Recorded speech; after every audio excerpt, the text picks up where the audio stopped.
खुलुमबाय, आं माइनाव बसुमतारी। गिबियावनो बर' रादाब खोनासंनो मोजां मोनग्रा बयबो नायगिरि नोंथांमोनखौ आंनि बड' चेनेलाव बरायबाय। लोगोसे गोजोन फुंबिलिनि गाहाम हामलायथि बावहरबाय। नोंथांमोननि थाखाय लानानै फैबावबाय आं गोदान मोनसे रादाब। अन्नानै भिडिअखौ जोबजासिम नायलांदो।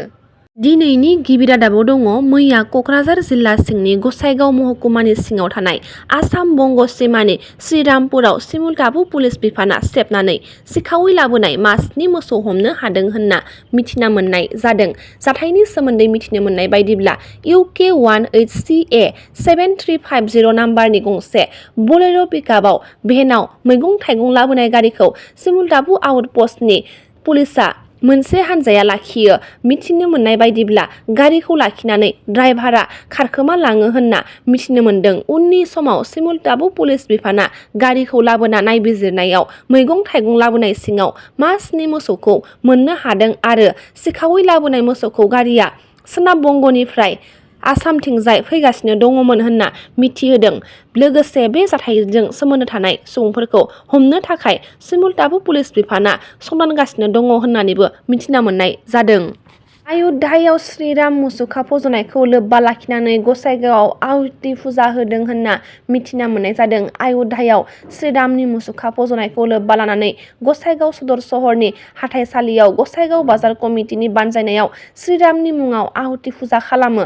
गसाइगावनि फालांगिरिफोरा गावसोरनि गोसो बायदियैनो गावबा गावनि फालांगिरि फसंथानखौ बन्द लाखिनानै श्रीरामनि मुङाव आहुति फुजा होनाय हाबाफारिखौ गोसो गोथारै बाहागो लानायखौ मिथिना मोननाय जादों। अइल दुलियाजाननि इन्जिनियारिं माइनिंसनि GMआ श्रद्धांजलि बाइसाइकेल दावबायनाय हाबाफारि लादों होननानै मिथिना मोननाय जादों।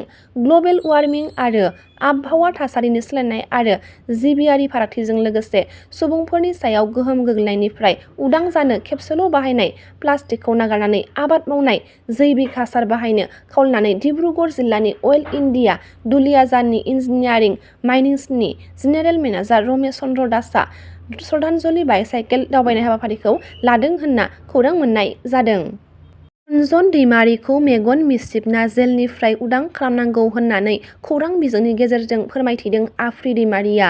बिटिआर गोरोबथायाव NDFBनि आफादगिरि रन्जन दैमारिखौ मेगन मिसिबना सागान होहोनाय बायदि बिथांखौ मेगन मिसिबना जेलनिफ्राय उदां खालामनो मन्त्रि इउजि ब्रह्म आरो BTCनि गाहाय मावफुं सोद्रोमा प्रमद बर'खौ बारग' NDFBफोरा खावलायहरदों।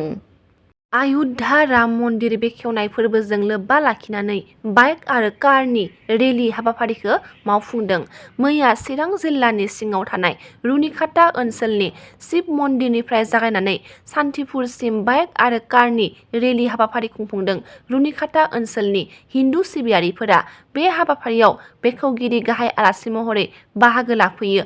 अल आसाम फुटबल एस'सिएशननि नेहाथारि डक्टर सांग्रां ब्रह्म, 14 नं चिरां दुवार UPPL ब्लकनि आफादगिरि बिरदाव मोसाहारि आरो ओनसोलनि सानसुमै बिथांमोना आरोबाव बेखेवनाय फोरबोजों लोगोसे रेलि लानायनि सोमोन्दै बेबायदि बुंथिलाङो। अयोध्या राम मन्दिरनि बेखेवनाय भारतनि बयनिबो थाखाय सैथो, अनलायनाय आरो गोजोननायनि थाखाय होननानै। सालाकाटि ब्लक कमिटि BPFनि बानजायनायाव मैया मावफारिया मेल आरो लोगो हमलायनाय हाबाफारिखौ खुंनाय जादों होननानै मिथिना मोननाय जादों।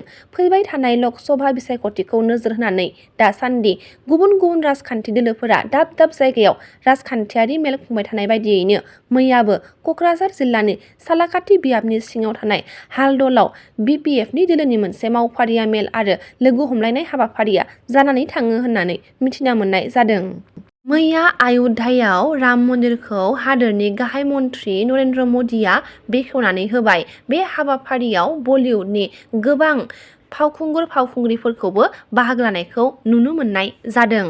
दिनैनि रादाबा एसेनोसै। गाबोन फिन गोदान रादाब लानानै लोगो मोनगोन। नोंथांमोना भिडिअखौ जोबजासिम नायबायब्ला अन्नानै लाइक, शेयार, कमेन्ट लोगोसे साबस्क्राइब खालामनानै होदो। गोजोन्थों।